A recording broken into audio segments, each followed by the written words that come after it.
ठुल्ह ऐं भरपासे जे इलाइक़नि में बरसाती पाणी अञा ताईं निकाल न थी सघियो आहे, जंहिंजे करे मलेरिया वबा फैलिजी वञे पई।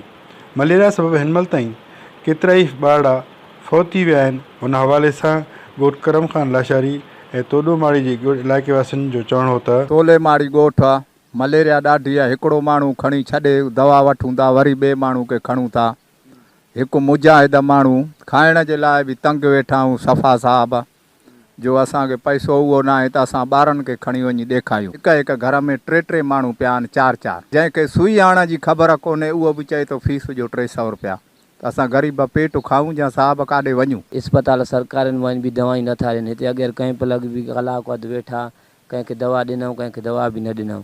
हीअ तव्हां ॾिसो त पाणी मलेरिया जी ज़्यादा खां ज़्यादा हिते घणी थी वई आहे। न कुझु बि न आहे, पाणी अञा बीठो आहे, दॻु बि न आहे, साम्हूं तव्हांजे आहे पाणी बि।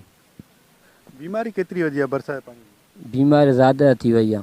2-3 ॿार फौत थी विया आहिनि हिन मलेरिया हिन बीमारी में बि। हे मलेरिया इहा आई त कोई बि हिन वक़्त ताईं न आयो, न को अमीर आयो, न को ॿियो टियों, कुझु बि न मिलियो।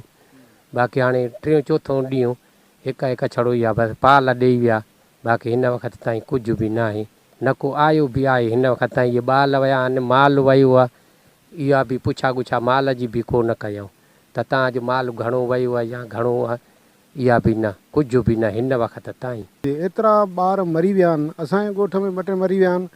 भरपासे मुला सोढो बुरड़ो आहे, मिसरी पहोड़ आहे, क़ाबिल खंबड़ो आहे, ईसन बुरड़ो आहे। इन तक़रीबन मां 10-15 नड़ा जेको आहे मलेरिया में फौत थी विया आहिनि। असां बाक़ाइदे मथियनि इदारनि ॾांहुं लिखियो आहे, फ़ोना कयूं आहिनि, पर को बि हिते असांजे ॻोठनि में कोन पहुतो आहे। हिन वक़्तु बि पाणी घरनि जे अॻियां 2.5 फुट 3 फुट पाणी बीठो आहे। ऐं वस वारनि खे असां अपील था कयूं त जल्द जेके हिते पाणी बीठल ॻोठनि में अची कैंपूं हणनि त मलेरिया में जान छुटे। ॿारड़ा समूरा बीमार आहिनि, असां पाण बीमार आहियूं, कोई भी असां ॾे कोन आयो आहे। कैमरामैन खैरवन सां गॾु मजीद नुनारी, KTN न्यूज़, ठुल।